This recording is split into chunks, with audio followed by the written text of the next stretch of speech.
Hi everyone. This is Ranmay here on your show E-Coffee with Experts. Today we have Nicole Powell with us from Halcon Marketing. Welcome, Nicole, to our show. Hi, everyone. Hi, thanks for having me. Excited to be here. Great. Nicole is the Chief Executive Officer at Halcon Marketing and a full-time mom, as she explains her roles. Yeah. So, and before we move forward, Nicole, I would request you to help us understand more about Halcon Marketing. What do you do? What has been your journey so far? And we'll take it off with the questions and learn more from you about digital marketing. After that. Sure, awesome. So, my name is Nicole. I own Halcon Marketing. So our main base, I guess, is in St. Louis, Missouri. So we are a boutique marketing firm, as they like to say, but I just like to say that we're small, but we're small and mighty. So I actually started my career out in New York City. So I came from the entertainment world, so worked with, companies like ESPN, Disney, Fox, all those folks. And our clients from an advertising and marketing perspective were like the big guys, right? So really huge brands. And then I moved to St. Louis about 6 years ago because of my husband's job, worked at an agency here and really just got burnt out, to be totally honest. Got burnt out, really was traveling too much, didn't really feel fulfilled. So I actually thought that marketing was no longer my dream, or I didn't want to do it anymore. And I quit and I started from the absolute bottom in a totally different industry. And I was like, okay, I'm done. But then of course, everyone found out that I had all this marketing background and they tapped into my skills in that capacity. But in this role, I was really able to work with more local businesses, smaller businesses in the area. And it really kind of sparked that marketing love again, because I felt more fulfilled in a way, because I can see the impact of my work. And I also saw through this experience that all of the brand building, all of the brand strategy, all of that work that the bigger brands that I used to work with invested in, like millions of dollars, right, invested in creating their brands. A lot of small business and mid-sized businesses didn't even know the difference between, branding and marketing, right? Right. And I felt that huge gap. I saw that missing. So with that said, I decided, I'm just going to do this little consulting thing on the side, which transitioned into, I have way too much work than I can handle, which became full-time Halcon Marketing. And that's where we are right now. And originally it was just supposed to be me, but then just the life happened and we got blessed, and now we have a team. So that's my story. Great. A superb story, I must say. And what, like they say, once a marketer, always a marketer, irrespective of what domain you're working with. So that kind of pops out of you, all the time when you see that, right? So, talking about, clients, how do you work with clients to kind of, present a very unique position for them and differentiate them from their competitors? How do you go about putting up that art? Because it's very difficult, especially in SMB segment, small medium business segment, wherein there are so many services in that particular area or particular industry or niche. So how do you differentiate your clients from their competition there? Sure. So there's several layers, right? So with social media and everyone being in the digital age, I do find that a lot of small to medium-sized business clients do understand the importance of branding, right? So whereas like years ago, people didn't understand that you needed a color palette, you needed this, you needed that. Now there's a sense of understanding that those key foundational visual elements are important. But as we're transitioning into where everything is being seen, right? Everyone can get access to any piece of information. Just knowing that and just doing that from a visual standpoint, your business is pretty much an endangered business, right? Because you have other competitors out there who understand and see the value of actually positioning their business and becoming this full-fledged brand, right? So, Mhm. so businesses that are kind of just focused on the visual, you need to level up, right? And then when you do start focusing on the verbal brand identity, one big way in which I help our clients, or excuse me, the team helps our clients really differentiate them from the pack is through our brand development process. And that involves a lot and lot of research. I think there's this big misconception, right? That you just wake up and you're like, oh, I'm just going to jot down all of the ways that I am so great, that my business is so great, and this is my brand positioning. That's it. But we're, in order to take it to that next level and in order to become a brand, there's so much research that goes into it. Your audience, right? So not just going through the superficial kind of pains and needs, right? Like what are the psychological, what are the internal kind of pain points? Like really understanding who that person is. And that's through focus groups, that's through surveys. And also, I'm certified in neuromarketing, and the brain is just fascinating to me. Yeah. So all of those subconscious decision making mechanisms and wirings and all of that stuff going on in here, in addition to just the market research, is key. And then competitor analysis. And again, competitor analysis is not just looking at the person's website and saying, oh, okay, this is how they're different. It's really getting in there and getting deep, understanding where the gaps are between what your competitors are saying and what you're currently saying, and where is there something missing that you can essentially step in and say, I provide this. Um, I think the world is vast enough where there's business for everyone, right? There's a target market for somebody. But I think people are literally just looking at brand building on a superficial, like a surface level, that they don't get deep enough to really understand the market, their competitors, and who they are as businesses and what their values are to really establish themselves as brands. And long story short, it's a lot of work. It's a lot of research and a lot of work. And that's one thing, my mission is to like bring that information to the world, Mhm. that in order that these big businesses, these big brands, they do so much work, Yeah. tap into so many resources so that you buy their products and that you support their products, right? So it's Right. not a quick thing.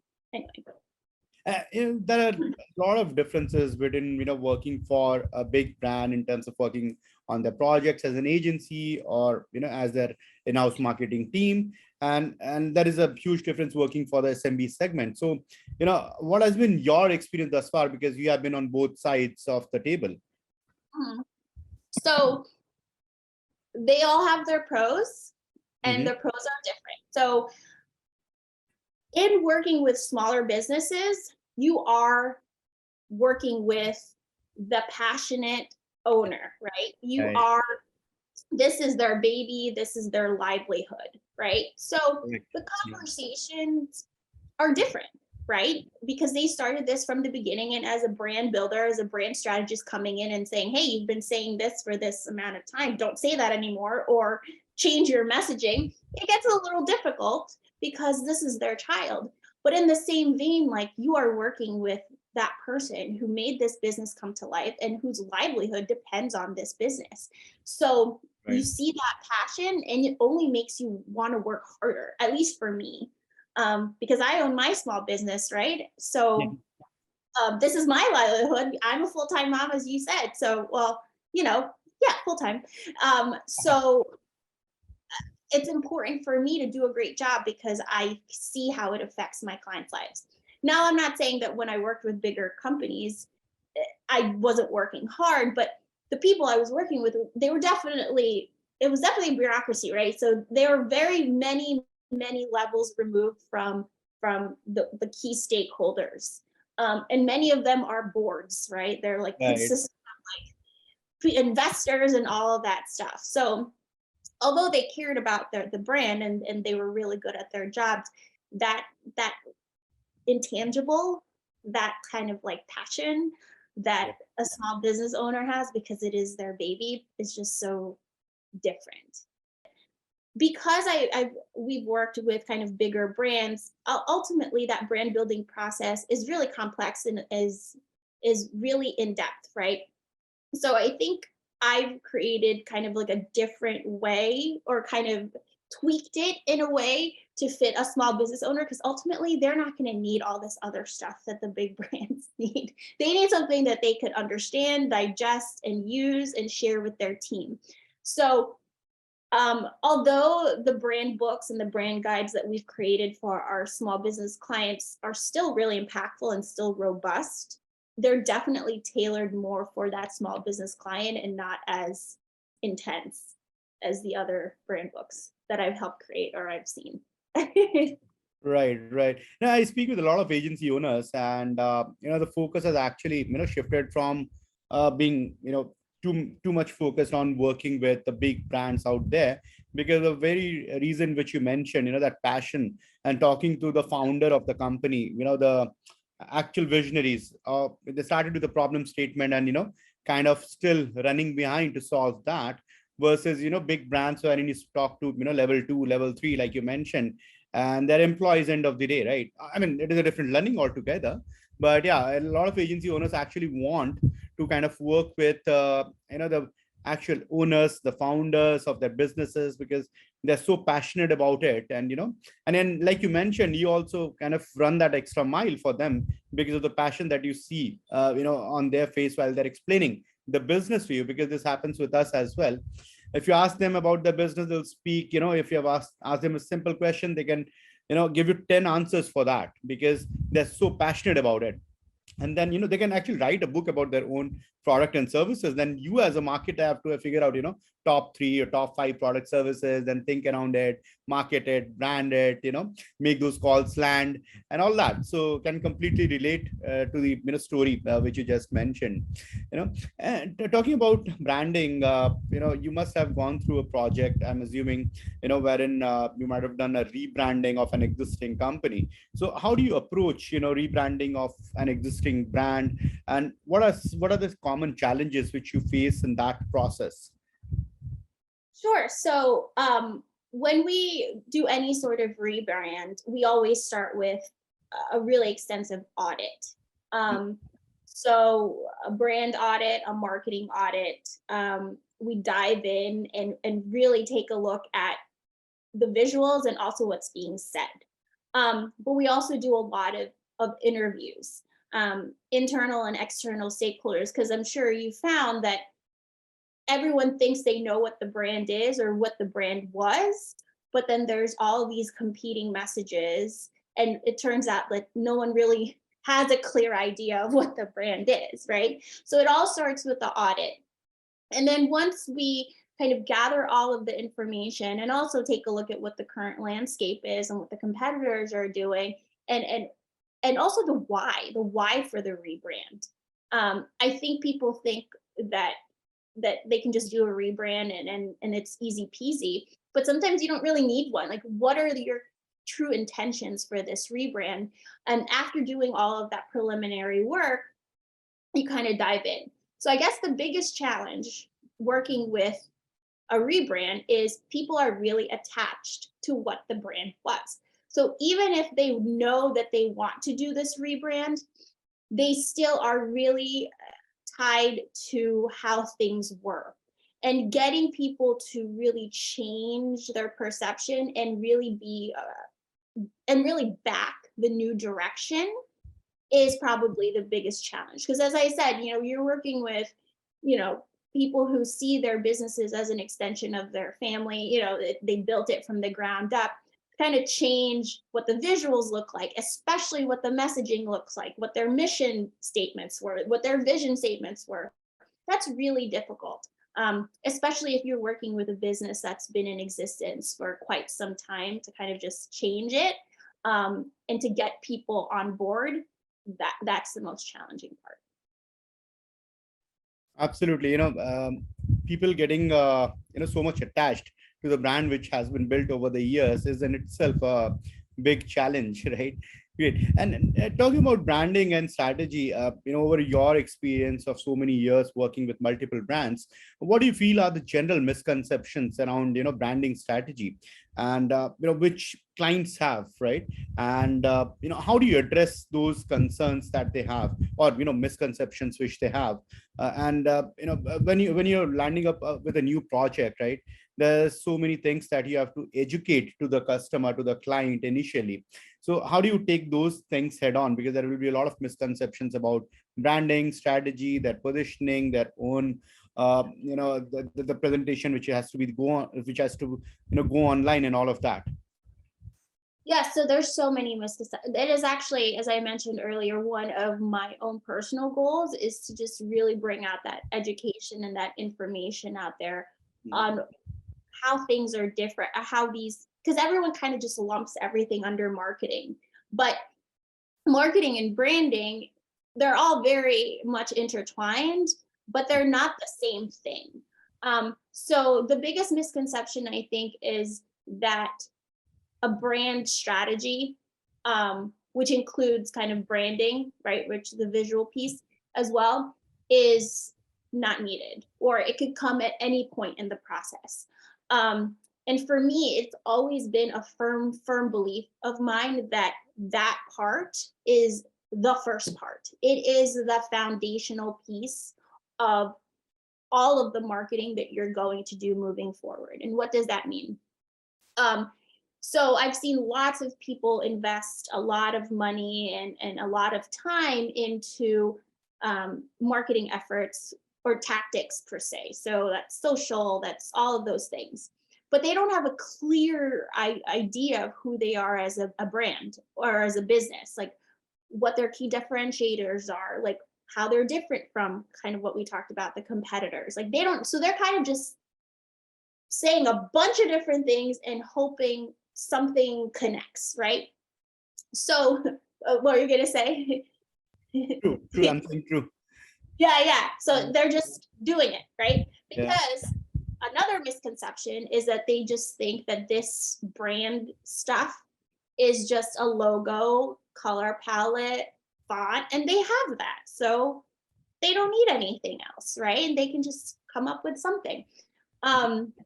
So that kind of ties together. And then another kind of big misconception is that brand strategy, all it is creating a mission statement, a vision statement, having values, and that's it. And if you have all of that, then you're done. So all of the things that I spoke about earlier, that really in-depth research, because a lot of people are saying the messaging, oh, just get to know your audience, blah, blah, blah. But there's so much work that goes into getting to know your audience that it's not something that you can just, do in an afternoon, right? So really understanding that process, and that just the random pain point that you say your audience has, all of your other competitors are saying the same exact thing. They're thinking the same exact thing. So how do you go deeper? Like, how do you really understand them on another level? That's a big misconception, that all of those statements, as long as you have those brand statements, you're done. Did I answer the question? I'm not sure if I answered the question. No, that's fine. Okay. Since we are speaking about brand strategy, and you did touch upon that, how do you ensure that any brand strategy is flexible depending on the changes in the market conditions, consumer preference? They look at a segment that kind of keeps on changing, right? Your competition is also evolving.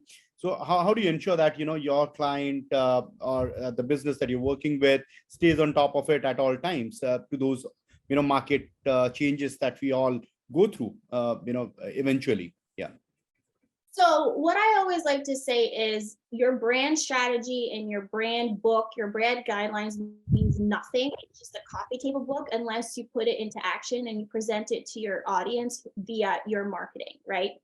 Right. So I kind of look at it as a cyclical thing, right? So you create this brand through all your brand development efforts, which influence your marketing, but your marketing through your analysis of the data through people's perceptions, through focus groups of your campaigns, what you see from the marketing level is going to impact your branding, right? So it's kind of like this circular process.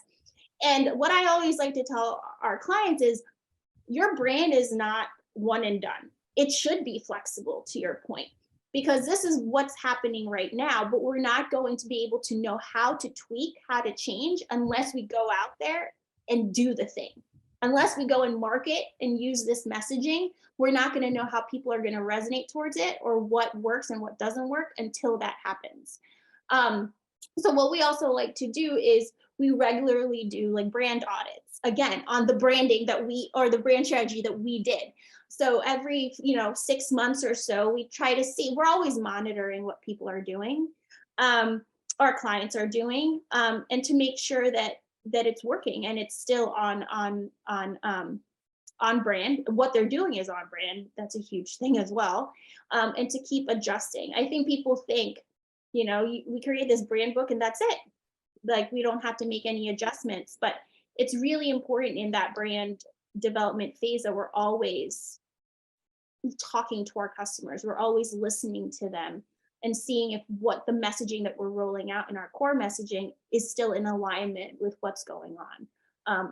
It's not a one and done thing. Did that answer the question? I keep asking that because sometimes I go off on tangents and I don't quite know if I answered the question.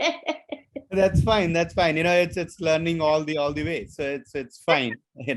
And speaking about experiences is much better versus going through those traditional techniques. So it's fine. And before we kind of let you go, I have to ask you, there's this burning topic of chat GPT, AI, content. So what is your take on that? Overall holistic approach. How as an agency do you look after the overall AI revolution, which we all are in right now? Yes, so that's a very good question.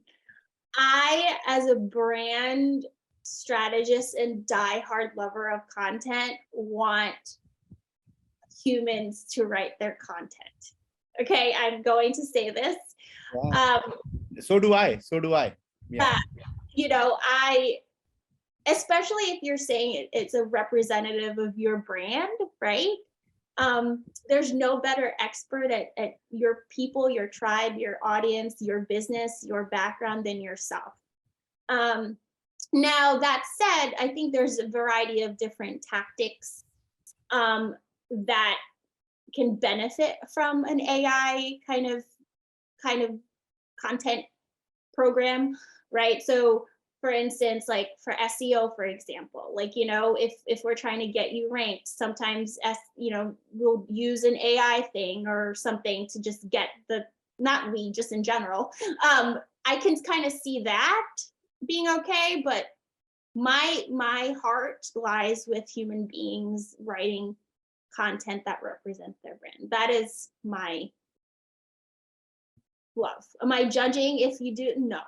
As long as a human being sees it, and as long as a human being tweaks it and revises it, and there's someone looking at it, then I'm okay with it.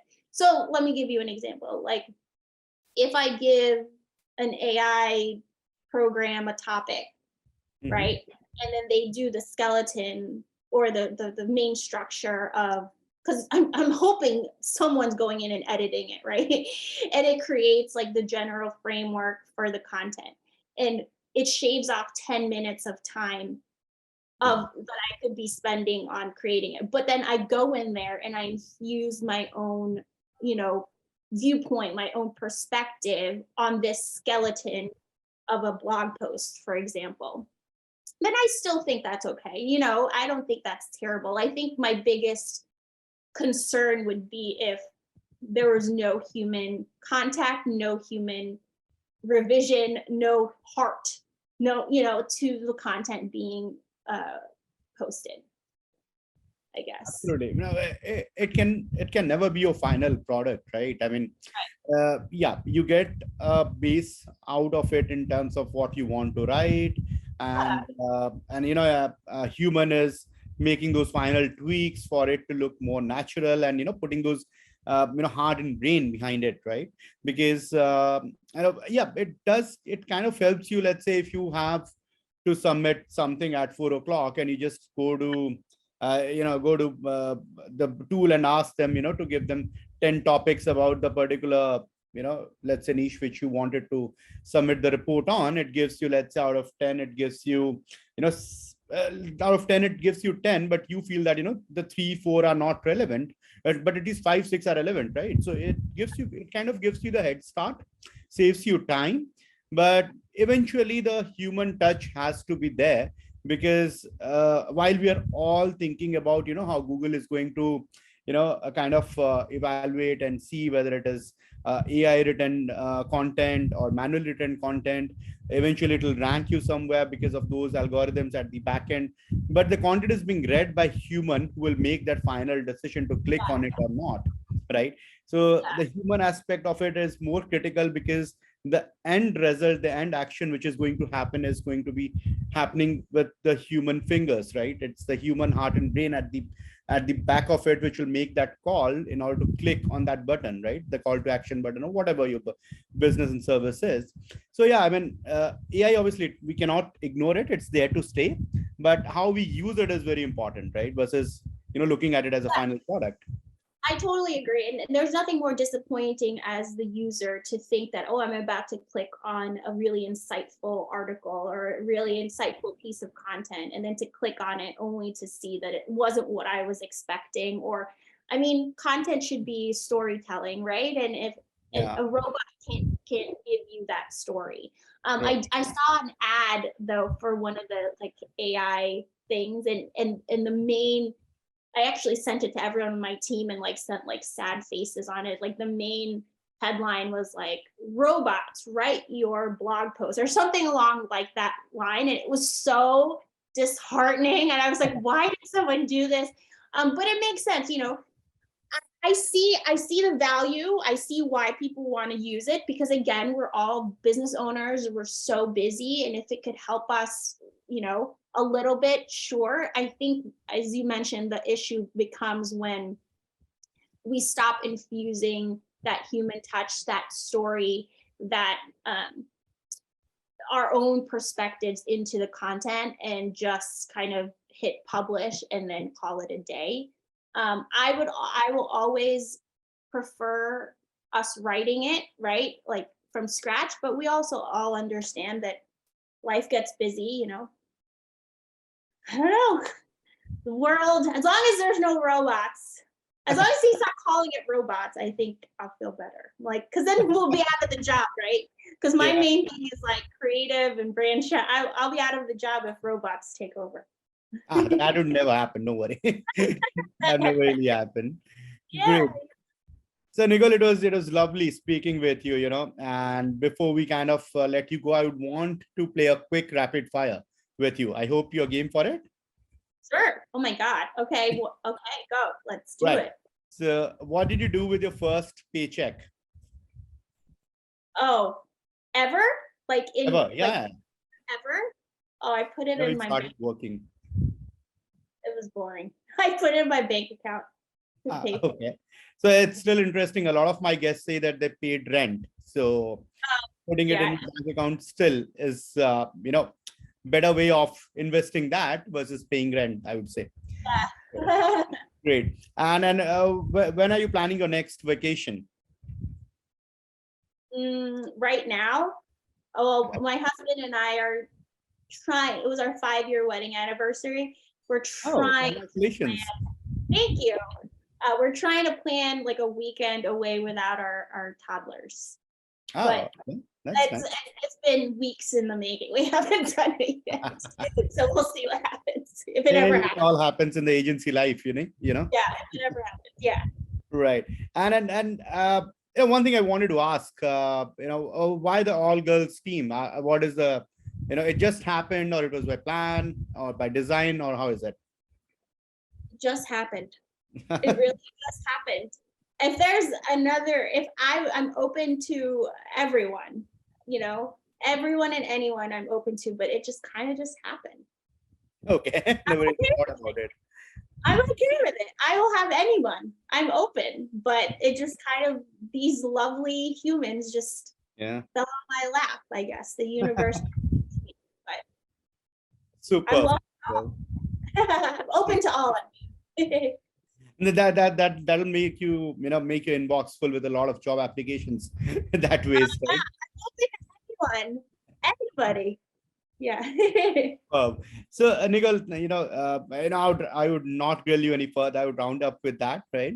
And thank you so much for taking out time for the podcast. Really appreciate it, and I'm sure our audiences would have benefited a lot in terms of listening to the insights which you shared. And thank you, a big thank you for taking out time for this. Of course, of course. Thank you for having me, and I hope everybody learned something from today's session. I'm sure they would have. I'm sure. Hope Yeah. so. Okay, It was a pleasure hosting you, Nicole. Have a great day. you too.